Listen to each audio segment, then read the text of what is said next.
कुछ दिन बाद मेरा होने वाला शौहर घर आया। मैंने छुपकर झांका तो मेरा दिल कांप गया। वो 60 साल का बूढ़ा थैंक यू। आदमी था। जिंदगी का पहला जख्म उस दिन लगा जब मैं सिर्फ 4 साल की थी और मेरे माता पिता एक हादसे में गुजर गए। मेरी मासूम हंसी, मेरी खुशियाँ, मेरा सहारा, सब कुछ छिन गया। फिर मेरी परवरिश मेरी नानी ने की। नानी मुझे बहुत प्यार करती थी, लेकिन उनके दिल में हमेशा एक डर रहता था कि घर में मर्द के बिना जवान होती लड़की की हिफाजत करना मुश्किल है। जब मेरी उम्र 10 साल हुई तो नानी ने अचानक मेरा रिश्ता तय कर दिया। उस वक़्त मुझे शादी का मतलब भी नहीं पता था। मुझे लगता था शादी मतलब रंग-बिरंगे कपड़े, गहने और सबकी तारीफ पाना।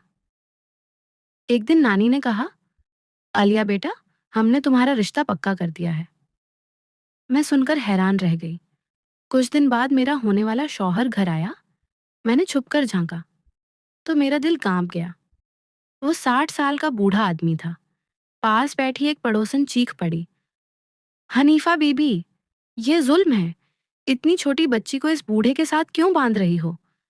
मगर नानी ने सख्ती से कहा, "तुम नहीं जानती, अकेली लड़की की रखवाली कितनी मुश्किल होती है। शादी ही इसका हल है।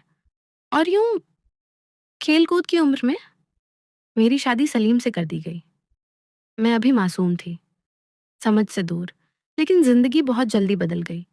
13 साल की उम्र तक मैं एक बच्चे की माँ बन चुकी थी। शौहर सख्त मिजाज था, छोटी सी गलती पर डांट देता।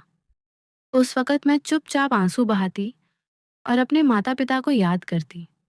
नानी हमारे साथ रहती थीं, लेकिन उनका रवैया बदल गया था। अब वो नानी कम और सास ज़्यादा लगती थीं। अगर सलीम मुझे डाँटता, तो वो भी उसका साथ देतीं। वक़्त गुज़रता गया, मेरे 2 बच्चे हो गए।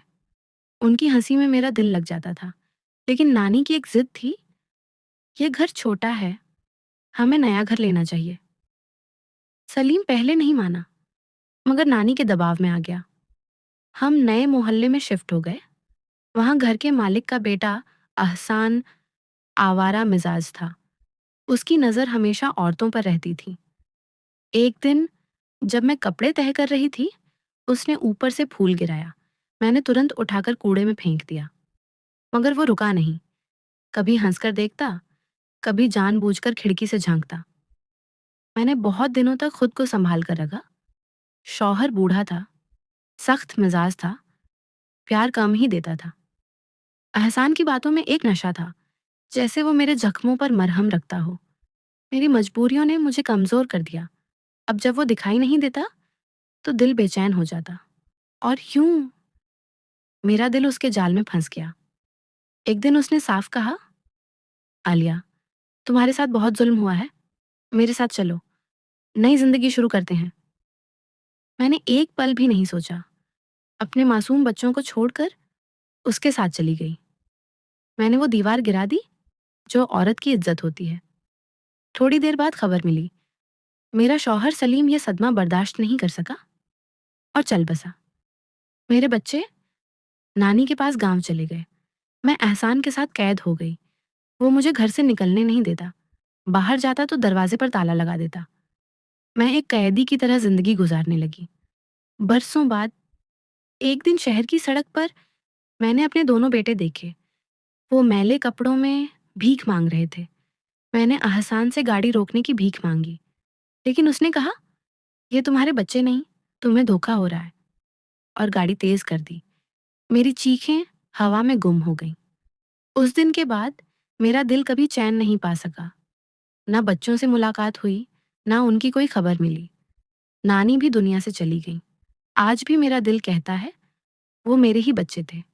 मेरी आंखें मुझे धोखा नहीं दे सकती। मेरी जिंदगी पछतावे का दूसरा नाम है। मैं हर औरत से कहती हूँ, माँ बनने के बाद अपनी ख्वाहिशें पीछे रखो।